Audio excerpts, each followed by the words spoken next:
Hello there, good evening, welcome back to Celtic World Order podcast.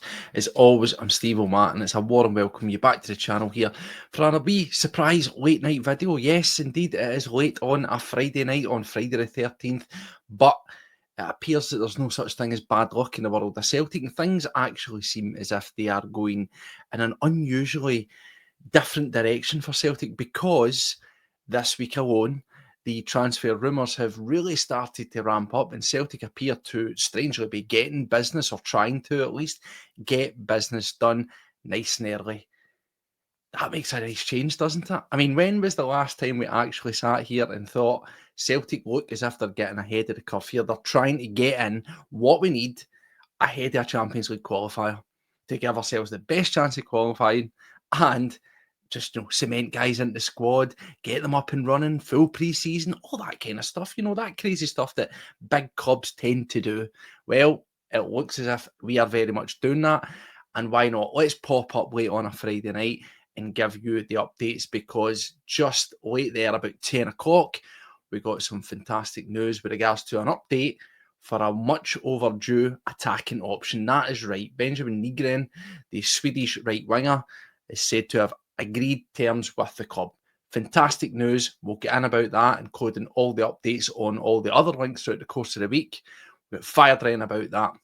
Before we do, the wee bit of housekeeping, as we always do here on the channel, so I always say welcome back. If you are a continued subscriber, then thank you very much for that continued support. We really do appreciate it. Numbers have been pumping well. We're close to 1,700 for subscribers on here, and we want to improve that. We'll try and break through that 2,000 mark going into the new season. That'd be lovely. If you want to get us elsewhere, exit CWO Pod 1888. The TikTok, similarly at Celtic World Order Podcast, that seems to be doing good numbers. Folk are liking that. We're on Blue Sky, we're on Spotify, plenty of ways to connect. And if you want to donate to the channel, you can. Member section, totally optional, $1.99 a month. It just helps put all this stuff together, and we greatly appreciate those who do that. So anyway, let's get down to business, and let's just start in hot. As I says, Celtic appear to be getting down to business. We appear to be doing the right thing. We appear to be getting in there nice and early, and just there, about 10 o'clock, we got a beautiful wee tweet, the kind of tweets that set up your weekend to say things are going in the right directions. It says, and this was all around about Benjamin Nygren. There we go. Sky Sports Scotland, we have agreed terms with the North Zealand winger, Benjamin Nygren. So, in case you don't know who this guy is, in case you have been living under a rock, as we always say, we'll give you the rundown on it. But the most important thing is he's an exciting young international talent. He fits the bill that we need. And with the injury to Jota, with the potential that Nicholas Kuhn might be going, and of course that lack of real quality depth, guys like Yang aren't quite up to the mark. Forrest is coming in, does steady as he always does, but we still can't be depending on James Forrest, with the greatest much respect to him. Benjamin Nygren, 23-year-old Swedish right winger. Fantastic signing. This is one that came completely out of the shot of the blue. Thank you very much there, Bazza Boy. I'm glad you're enjoying the channel. Thanks for the support, mate. But yes, this is one that appeared completely out of nowhere, and this is something that I've really liked so far. We have a mixture of targets that have come up that really fit the bill to what Celtic have been crying out for, but us fans have been really wanting: quality, a good player profile. But we've also had a return of certain names. We'll go on to, for example, Balakwisha. There's a consistency. We appear to be revisiting targets, and it seems to be something that we've set our ways on. The Christa Garden, for example, that went a bit quiet, but the point remains, we have targets that we've been consistently linked with, which shows a steady interest, which means it's not just been a flash in the pan, but we are also getting these emerging targets that no one had even heard of. That is good. I like when Celtic play their cards close to their chest. I like when they get out there. I like when they make things happen. And that's probably the best way. Get in there nice and early, snap these guys up. And Benjamin Nygren looks like a fantastic acquisition. The fee is as low as I'm led to believe, around about the £1.5 million, maybe 2 at the top end. But this is a guy who has 6 months left in his contract. Now, his parent club, his club at present, they have been foolish and they have let this guy's contract tick down. I cannot see why this has happened, considering when he has 4 full Swedish international caps and a further 41 at the unders level for them, including 17 goals during that time, and he's got 2 full Sweden international goals to go with his 4 caps he's got. So he's very much a guy who is working his way into the Swedish setup, and it looks like he's going to be a mainstay moving forward. So how they've let that one slip through the net, I do not know. He's probably maybe at that stage where he wants to move on. He wants to really tackle proper competitive European football of a higher standard. And there's no doubt that whether you want to say that and see as being Stepping Stone FC or not, Celtic are certainly a bigger, more vibrant, more exciting platform to go out and do things on. European football, one qualifier to get through, Champions League, we saw how that went. It's a fantastic opportunity. And we've also got a right good record with some Swedish players in the past, have we not? Larsson, Mjällby, Lustig, it's all good. And hopefully Benjamin Nygren is going to be another one that's going to etch his name into that sort of Sweden-Celtic connection. So, as we always do, let's run the numbers on him. Numbers are merely just a snapshot of what the guy is, but I think it really tells you a wee bit about what you can expect from him. At this moment in time, 196 career appearances at all levels, 62 goals and 20 assists. Now, that is good numbers for a young guy. Kicked off at Nordsjælland in Sweden in 2021. That's when he really sort of burst onto the scene. He then moved on to Genk, and now he's found himself excuse me, no, I've done that in reverse. My apologies. Gothenburg, he started it, then Genk, and now he's at Nordsjælland in Sweden. So, steady progression, burst on the scene in 2016, and he's managed to get himself a wee bit of experience, played some Conference League there, but he's managed to get down to the last 6 months of his contract. And as I say, looking at those figures, in the 24-25 season alone, 32 games, 16 goals, 4 assists. Now, the Swedish League, say what you will about it, it will be a comparable standard, no doubt, compared to what it'll be coming up against in Scotland, but the expectancy levels are the thing that really separates Celtic from any league. Regardless of the standard and the teams being around you being similar, is the expectation when you play for Celtic, you have to play with a certain style, you have to deliver every single game.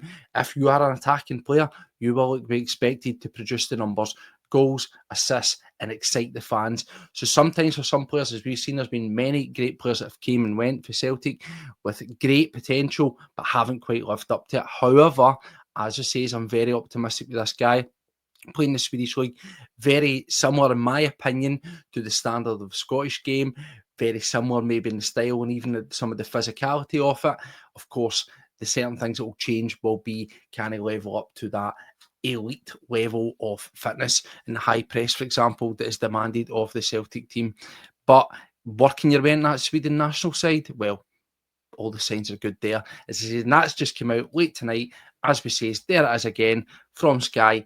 This one has been agreed. This has really snowballed over the past sort of 24 to 36 hours. Really good speed of progression of this deal for Celtic. As I say, and that for me is a fantastic start. So there we go. You can put that one down along with our young Welsh striker there, and of course Kieran Tierney. Now, if this is going to be the sign of things to come, the first 3 signings of the summer window for Celtic, I am very, very happy with that.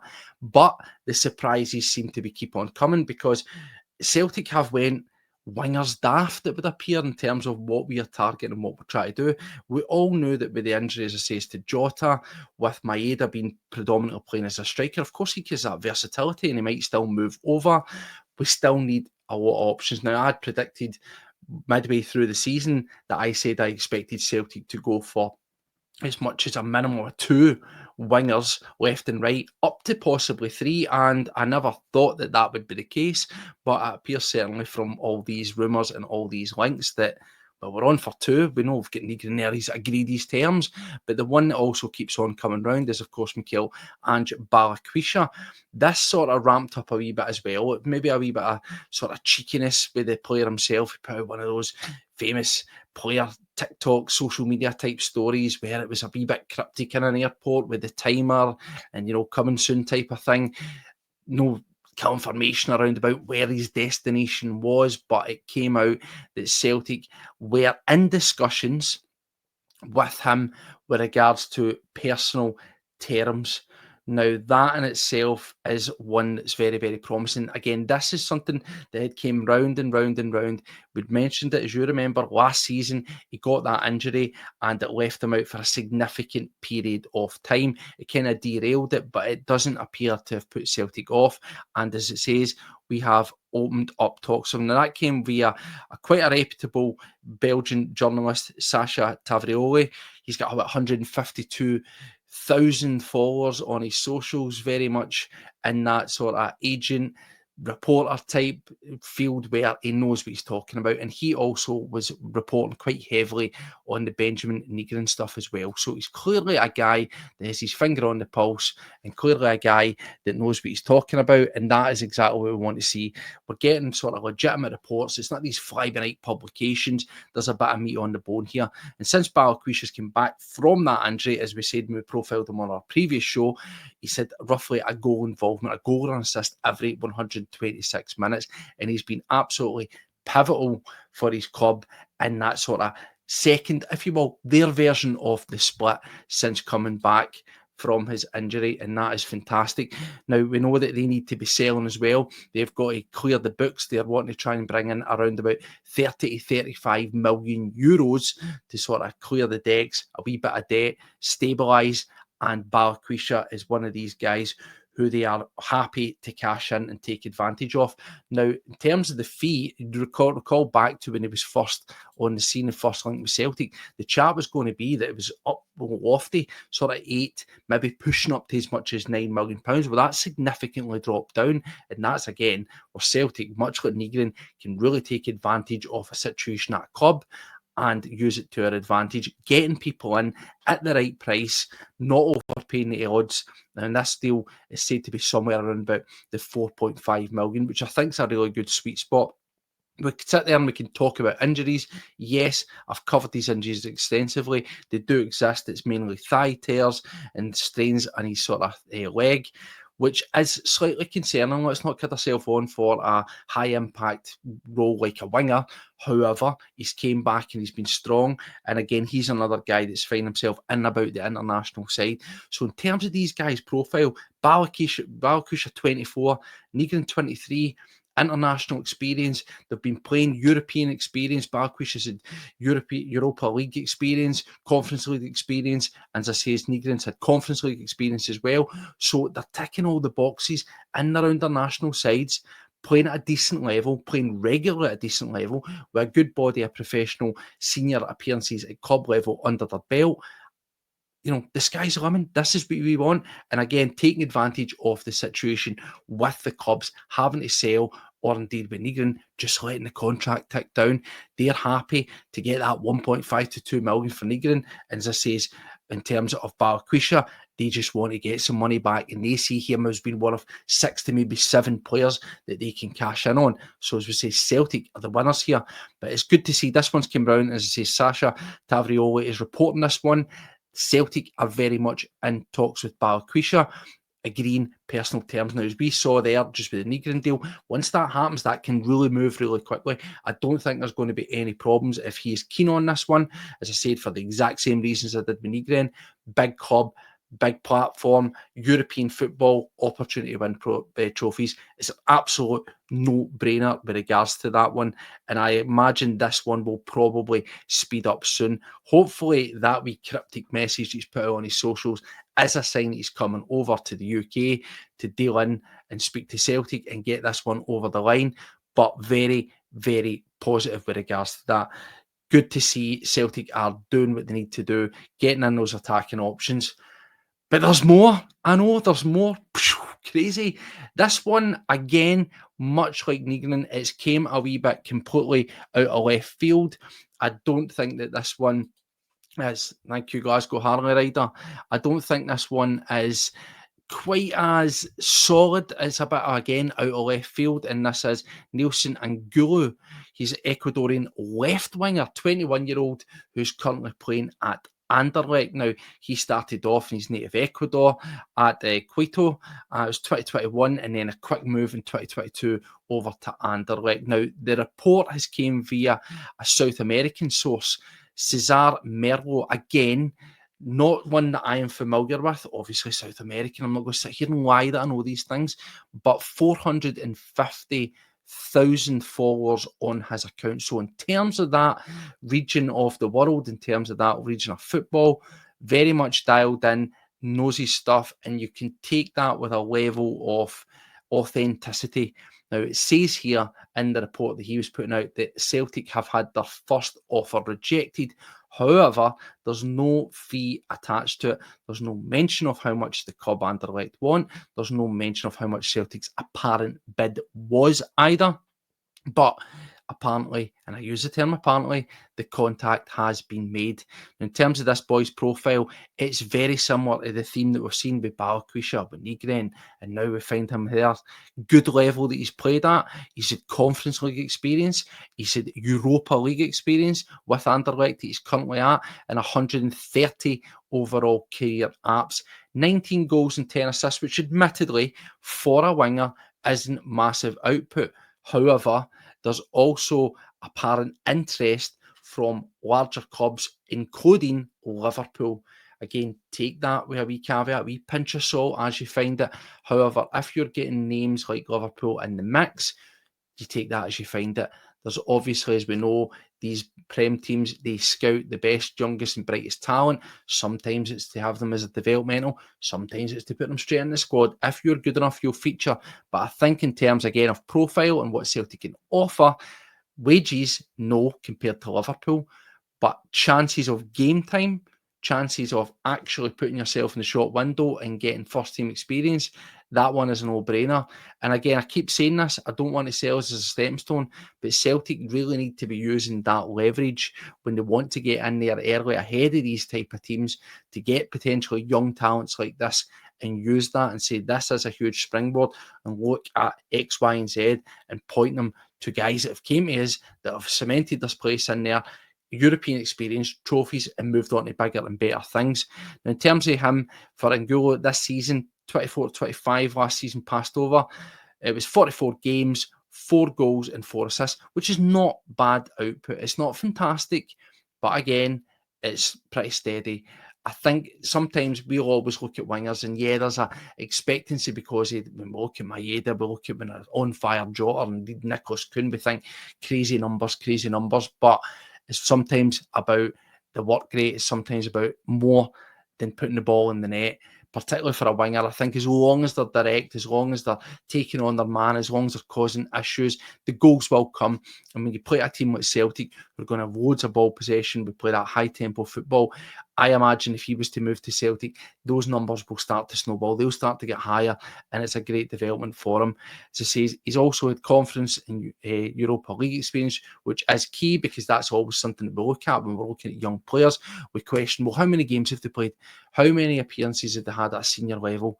How many European games have they played? If any, have they got any international caps? Well, so far, the running theme between Balikwisha, Nygren and Angulo, all the same.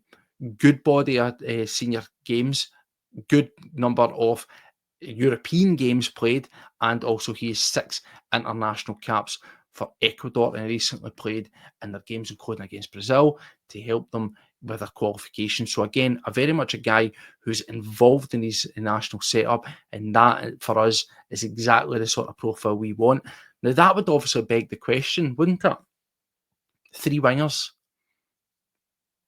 What does that mean for the guys that are already there? Well, we know that Jota's injured, and that's a long-term one. So it was imperative that we went out and got not necessarily a replacement, but someone that can fill that void. But when Jota comes back, that you'll have like-for-like quality, a wee bit of versatility. Now, the good thing about Nygren as well as being a right winger, he has moved over to the left, but he's also played in a number 10 role. So there's a real bit of versatility there with him. Balikwisha, he's just more straight up, and Angulo, it seems that he is very much just straight up as well. But it would be nice to have those options. But as I say, that then begs the question, what does it mean for the current wingers that we have at the club? Well, if I'm being totally honest with you, Jota takes care of itself. He's, of course, going to be there. James Forrest, he's evergreen, he's ever there, he's ever present. Great to have around. been fantastic when he's come in and called on. However, I don't think that we should be depending on him. I think that we should be getting in guys like this quality where Forrest just becomes just another option. I don't mean that because he's not good enough. We know that he is, but we need to be looking to the future. Forrest is very much on the wind down, so it's unfair to be going to that well and depending on him. We need these kind of guys to come in. But when I look at guys like Nicholas Kuhn, brilliant first half of the season, fantastic, started like a hot on fire, and he was good to see you, Chris. Good to see you, man.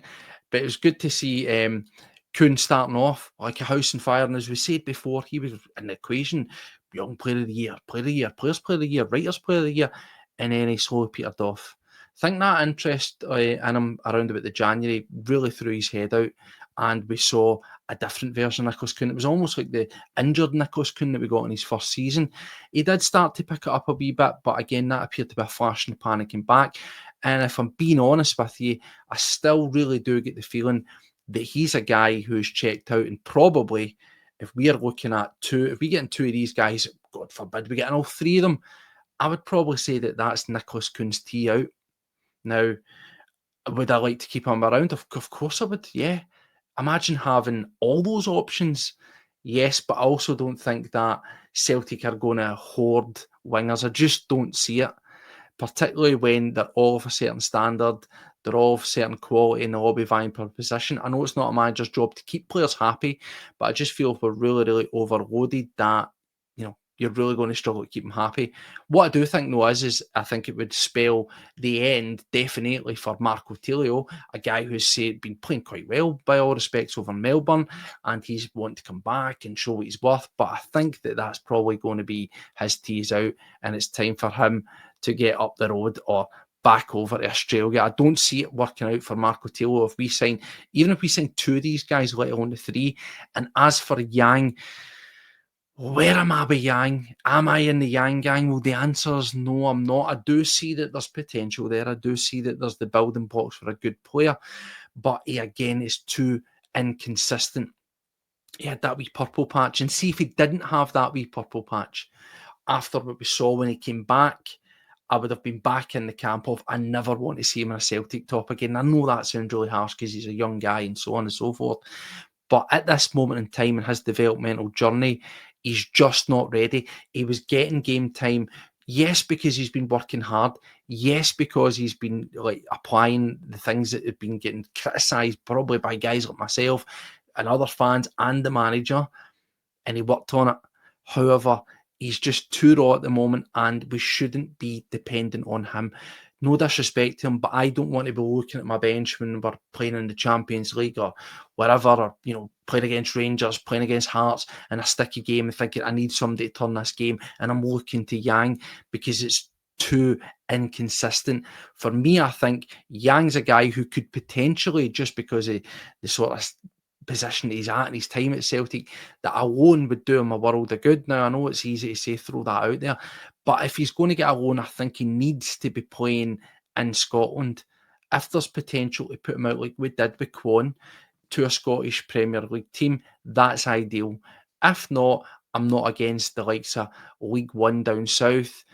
Maybe I think it's unlikely, a lower championship team, but he needs to be playing at a competitive, decent level.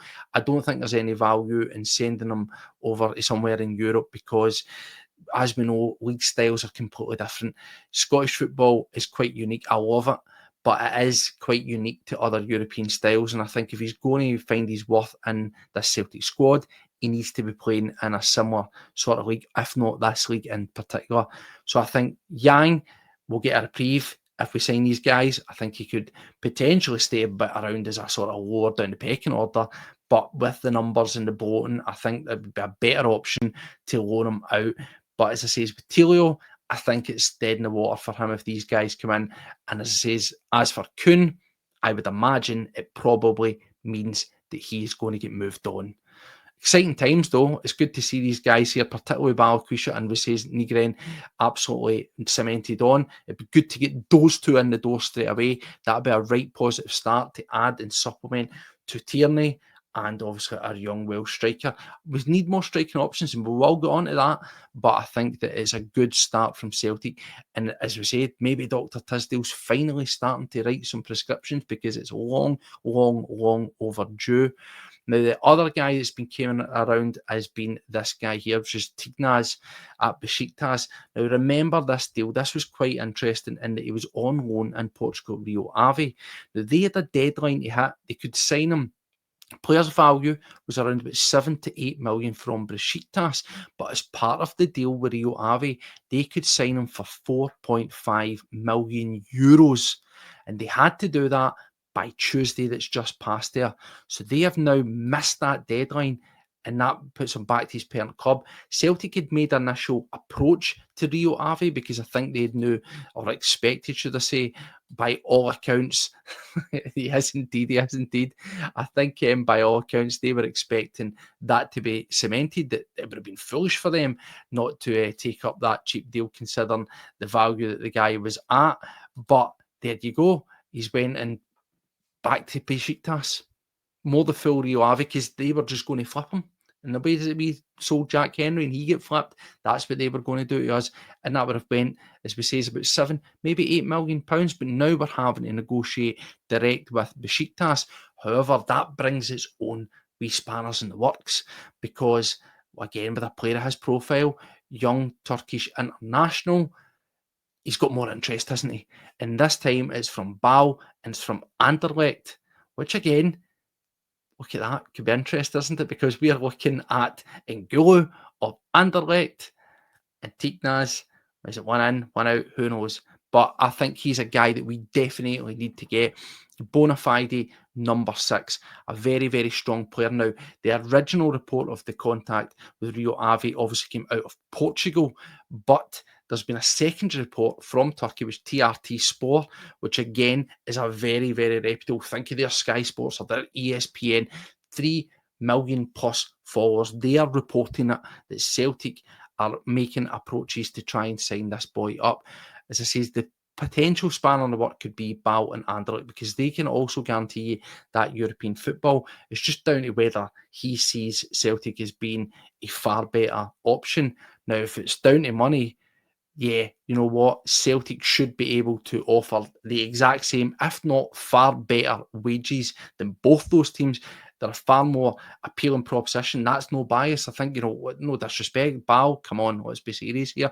Anderlecht, maybe a different proposition, but there's no doubt about it that Celtic, with the reputation, the size of the club, and as we say, you will definitely be winning trophies. You will definitely be getting into Europe, and you'll also, as a result of that, we've got great international sort of pedigree. A guy's coming, playing and breaking in their team. He's broke into the Turkish squad. He wants to stay there. Playing at Celtic is a better option for him to do that. No doubt in my mind whatsoever. And in terms of, we broke him down earlier on, but a very exciting guy, a bona fide number 6, hard in the tackle, athletic, strong, no nonsense, but he's also statistically fantastic. In terms of his interceptions, his defensive stats, he's in the top 99% percentile for his position in his league for interceptions. He's in the top 92 percentile for non-penalty goals and top 83 for defensive blocks. Also extremely strong aerial presence and has a high pass completion success rate, which, again, playing in that type of squad that the Celtic are, that is exactly what we need. But as I said before with the other two guys, if Tiknaz is the guy that Celtic are going to sign, and he's very, very much the type of player that we need, no doubt about it, it puts some questions over who's around it. There was obviously the very loose chat that Atalanta were interested in Arne Engels. That has went all quiet. That could be just complete conjecture, strictly speculation. But then there's also the situation where Hatate, yes, he's out injured, but people sort of seem to think that he was maybe near the end of his time at Celtic. That remains to be seen. Personally, again, I say it, I would want to keep them. I would 100% want to keep them. But very much to my surprise, it was a friend said this to me earlier on today. I didn't quite believe it, but the more I thought about it, as illogical as it seems, I also wouldn't put it past it, where what does that say for Paulo Bernardo? Now, listen, I'm a big fan of Paulo Bernardo. If you watch the show, you know that I sing his praises left, right, and centre. Yeah, he came back from injury. He was a little bit sort of lukewarm when he came back. I think he's a fantastic player. He's breaking records as the Portugal under-21 for caps, and he's their captain. But I do also get the feeling that if the right offer came in for him from a European side, maybe over in Portugal, I don't know if Celtic wouldn't part ways with him, particularly if you were getting a guy like Tiknaz in, who, from looking at him, and I know the YouTube videos and all that kind of stuff and stats can make anybody look fantastic, but by my eye, he does everything that Bernardo does, but with that real midfield warrior battling full-blown defensive six that we have sorely, sorely lacked. And I just think if you get a guy and he turns up and he does exactly what he says in the tin, now that's moving somebody out of that team. Bernardo's struggling to get it right now. It might be Hatate if he goes, but it throws a lot of spanners in the works. Look, McCown, he's a guy that's just going to be happy to sit there. He's going to be happy to bide his time as a fan and get a bit of player here and there. But Engels, if there's an offer coming in for him, are you going to? I would like to keep him about, but I'm just throwing that out there. What do you think? Because Celtic would undoubtedly, if we were to get in all of these targets, which I know seems extremely unlikely, we find ourselves with a very, very deep and quality midfield, but also one that's very, very bloated. And as we know, the manager doesn't tweak the bits too often. So in terms of your lineup's your lineup, and he's going to make a wee sub here and there, but you can't make all the subs at once. He just wouldn't do it. It's one in, one out. So very interesting, but I think Tikna is a guy that I would absolutely love to see it. And I agree with the Glasgow Harleys here. You know, if Paulo Bernardo is to hit his potential, you know, and he's played, it's going to be, he can be fantastic. But is it the system? What is it we're doing? I don't know, Paul. I don't know. I don't know. In fact, that's not. I think that Paulo. I don't know. Is it Paulo Bernardo? I don't know what we're doing with him. Is it the system? I've said this before. Is it the system when it comes to Engels? Because Engels at this moment is a fantastic player, great range of passing, you know, great at breaking up the play, but he's not quite found his role in this midfield yet. He's neither that all-out attacking guy, and he's neither that holding or breaking up the play guy. He's sort of a wee, you know, jack of all trades and a master at none. We really need to find that, and I think if we have a definitive number six, a defensive midfielder that is solely their role, then that will demist and defog some of the confusion about where other guys have got to play. I just think that if we bring him in, it throws a lot of questions up with regards to where we move and where we go forward with that. So really, really a lot of questions. It's a good headache to have. And I'm sure that the manager, I'm sure that Brendan Rodgers is sitting here loving the thought of this headache, you know, but rather him than me, because how do you keep all these guys happy, particularly if you're going to be paying good money for them? Nygren, cheap, yes. Balikwisha, could be about 5-6 million, still a decent wedge. And go unknown about the fee, but well in contract there. So again, you're going to pay a decent wage for him. And Tiknaz, you're talking about £7-8 million. On top of your guys, we are Engels with 11 million, you know, Bernardo's with 4.5, so on and so forth. So yeah, I know it doesn't matter about the value, but you're paying a lot of money for these guys.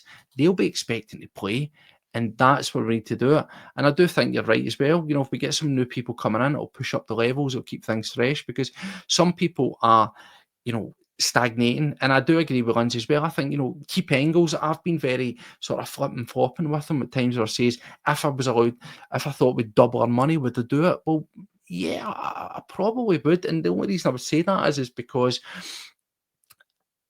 he has all the tools to develop, and I think he will be a top European quality player that is, you know, exceptional. Do I think he'll hit those heights at Celtic? Honestly, no, I don't. I think he'll be a very good Celtic player, but do I think that he'll next season be 2-3 times the player that he was this season? well, he's got all the potential to do it, but my head tells me that I don't think he will. I think he will improve, but I don't think he'll improve so much so where he becomes indispensable. Where like he has to play, every single game. That's just where I'm at with Engels. I think that's partly to do maybe with the system, maybe it's to do with the league and the way we play. I think he's one of these guys that if you drop him into somewhere like Italy or another European league where there's a wee bit more time on the ball and it's a bit more. Not, I know Celtic put the ball down in the deck and try to play the right things, but you know what I mean? The pacing of the game, that sort of nonchalant European style that you get, particularly the likes of, as I say, in Italy or somewhere like that. That's where I could see him really, really thriving and blowing up and going to that next level. I think at Celtic he will show brilliance, but because of the pace and the way that we play and the sort of hecticness of the league at times, I don't think he'll get to show as frequently at an exceptional level. Of course, that's where we're looking to the European games. That's where the big expectation is for him to really show up, because you will get that tempo, you will get that style, and it is exactly what I'm getting at, that European style. I think that's exactly where Engels will shine. But as I says, there's options coming in, and I think Tiknas, for me, he's definitely one guy that I would 100% want to go, because I think that we've tried this experiment of having this defensive midfielder and failed at it multiple times. Cal McGregor can do it. Bernardo's shown that he can in times, but you need someone that is their role, because again, if we get that, it also frees up Cal McGregor, because we looked at previous games, the cup final against Aberdeen being a prime example, where you missed that Hatate energy and that sort of grab the game with the scruff of the neck thing. Arguably, I said after that, that should have been the captain's responsibility to step up, because he can do that. But if we've got somebody that will cover the bases at the back, doing the dirty stuff, that redefines Cal McGregor's role once again, gives him freedom to roam, freedom to create, freedom to attack, and gives us another really potent midfield option, which I think is absolutely imperative for us to get onto that. So in terms of the last one that's came around, it's who is going to be this new striker. Well, we've got our young Welsh strikers come in the door, but there is also talk of various others coming in, and one that's came around completely out of left field is even Ferguson from Brighton. Now, in terms of Ferguson, I don't know where you're at with this one. We know that he is on loan. Well, was on loan. He's returned. He was at West Ham after being at Brighton, where he's been most of his career after he came over from Bohemians. And this realistically would have to be a loan, because he is in contract up until like 2029. So in terms of that, I don't think there's fantastic value for money in this for Celtic. I certainly wouldn't be going out and throwing the kind of money at him. And if I was to make sort of jokes about the Irish strikers that we've kind of already got a big Irish immobile plank of wood that we're paying too much money for at the moment, in my opinion. So I'm not really sure if I would want to go out and spend the money on even Ferguson. But he's a guy that's maybe just down his luck. He's maybe another Chris Sutton-esque situation where there is huge, huge potential and he just needs the right environment. I think if that was one that Celtic are interested in, as I say, I think we need to make that one work for ourselves. It would definitely need to be a loan and potentially a reduced fee option to buy. We don't want to get stung with a straight up loan where you're literally refreshing somebody, you're rejuvenating their cause for their own parent club, and we're really getting no proper kickback out of the back of that. I don't think that proves any real value for Celtic whatsoever. I think we need to do it properly if we want to get him in. But in terms of his return, he was on loan at West Ham, and it was very poor, to say the least. Absolutely nothing to show for his time there.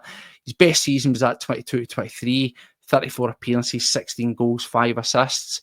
He's had Europa League experience. He's got 22 caps for Ireland. He's ticking off loads and loads of boxes, but I'm not really sure on that one, to be honest with you. But that is just a rumour at this moment in time. Well, hello. Yes, we have a slight technical problem. You've probably seen me jumping around there and just trying to close off that laptop. Yeah, we had a wee bit of a sort of disaster there with a laptop. I hadn't charged it in, so what are you going to do about it? But no, even Ferguson, yep. Looking at it, I think he's a guy, as I say, Son-esque, where he could be, potentially a great signing. It's going to be a loan. Celtic aren't going to go out and spend the money on a guy like him straight away.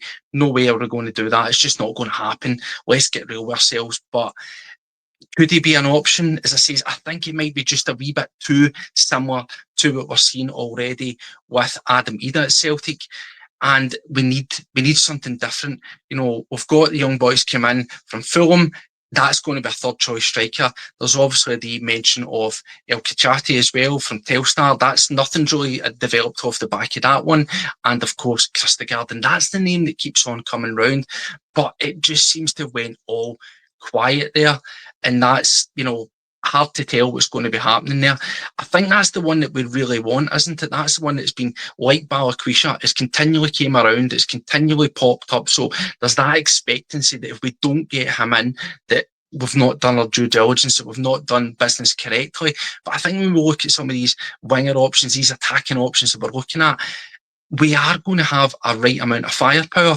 And if we can retain Maeda, which is absolutely pivotal, it's huge, that's what we need to do, then it does alleviate the concerns a wee bit around that striker situation. Even Ferguson, I'm very much on the fence for this. I think at this moment in time, it's one of those things that's been thrown out.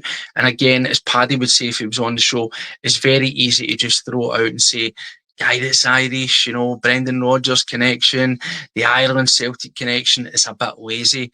It was a name that was thrown around before, you remember, last season, a name that was mentioned coming on loan before he obviously went to West Ham. So again, maybe this is one that we'd be looking at realistically, but I think it would have to be nothing more than a loan. But if it is, we have to have an option to buy. Of course, with the way that things are going at Brighton, they've got decent firepower, they've got decent strikers. He's very much fallen out of favour. So I don't really think that there's that much a market for him to stay at Brighton and really break back into that team, because as I said, it's went quiet that 22-23 season where he really blew on the scene. The following season he kind of dropped off a wee bit, about 7 goals, so consistency's not really been there for him, and I think that's why he's just going to become one of these sort of strikers that Prem clubs have, that just fill out squad. And I think based on that, you could probably get him for a reasonable fee. But as I say, that would have to be the negotiation. We would take him on loan first and foremost, and then with an option to buy. And if we do that and we were to get him in the door, we're obviously being smart with it, unlike what we did with Ida. You would negotiate that from the off, because God forbid he did turn up, he was a house on fire, he scored left, right and centre, and before you know it, you are priced out of getting him. That is the last thing that Celtic want to be doing here. But plenty of moving parts so far in this week with regards to the transfer. Nygren sorted, as we say, agreed terms, up and running. I'd expect that one to go over the line soon. The Balakwisha, in talks with him for personal terms. Again, that's one that's came round. We saw that wee teaser away in the airport somewhere. Hopefully that's one that comes round. And as I say, the Tiknaz one, still pursuing that. I think that is those three. If we could get those nice and early, I'd be feeling extremely positive. In terms of Angulo, as I say, take that one as you find it. He was quoted as saying that he was quite happy at Anderlecht at this moment in time. He wanted to settle in, but that's usual standard fare, is it not, from any player when they get sort of links? It's a wee bit of respect to their current club. They don't want to, rock the boat. And one other one actually that we've just sort of passed over is Uraseta. That's another name that has come back round. Celtic, again, have been stated as made contact with the club regarding that. That was one that we're putting a bid around about £4.5 million at the start of January. And the player, by his own admission, has says that he didn't feel that he was ready to come and move on. He stayed around, he had a good season, a good strong season. Another guy, Norway international, again, perfect, same example. Balakwisha, Nygren, same age range, in that sort of early 20s age range, playing at a decent level, international experience. This is the kind of progress that Celtic need to be making. These are exciting young talents that have great upshot. Yes, Uraseta, they're going to cost you similar to like Balakwisha would and Tignas, going to cost you in that sort of pocket of 6 million plus. But that's what Celtic need to be doing. I'd rather be going out and looking at these guys and says, Uraseta, coming back to that one as well. The fact that that's another one that we have revisited fills me with confidence, because I don't like when you just get guys that come out of nowhere. I like when there's a consistency. It is quite surprising. Nygren, that did come out of nowhere, but the profile and everything makes you feel confident with the amount of games played and the likes. I don't like when you just get a random out of nowhere and it's something that you have never heard of. There's nothing tangible. There's no European background. There's no European football background. There's a very small sample size. I start to get a bit sort of touchy about those ones. But all the targets we've got are all very similar in terms of their profile. Decent amount of games under their belt, international experience, price range is there, and it's one of these ones with potential great upshot for that, as we always do, selling further down the line. But this is the exact standard we need to do. And if Celtic could get, I said that Celtic need a minimum of 5 players. Now, we're talking a minimum of 5 players here, but we've not even started to get into the requirement to get an extra left back or 2 and potentially another centre half. Could we be seeing a uncharacteristically busy Celtic transfer window? Could we be seeing maybe 7 players or so coming in? I mean, that would be fantastic. Of course, there's a lot of fat to be trimmed in that squad that we definitely need to get out the way. We've got Twent with like Bielka. Looks like he's going to be going over there. We've obviously got Michelin, have Welsh. Chat that he's attracting interest from them and other clubs. I would definitely look to shift on both of them. No disrespect, but get them out there. Again, talking about all these wingers that we're looking at, the much lesser seen Palmer, his T is out. I've said that if we can bring these guys in, potentially it means the T is out for Telio, Yang, and maybe Kuhn. We'll be definitely about for Palmer. So these are guys that we need to be trying to move on and trying to get some of our money back, because even though it's good to get these early business in, and I've always championed, get these guys in whilst the squad is bloated, we will then immediately need to move them on. But I do think that if we bring these guys in, it makes it easier to sell these guys that are on the periphery, because then they know categorically that there is no way back for them and they will have to move on. Well, anyway, it's been a bit exciting. Apologies for the wee technical glitch here. As it says, the laptop was not fully plugged in. How foolish of you, Steve-O. But we got the emergency phone out, because that's what we do. See if something goes wrong. There's no such thing as going wrong here. We just pick it up, we get the ball, and we run with it. So we'll be back if any more stuff breaks. Have a fantastic weekend. Take care of yourself. Until the next time, as always, hail, hail.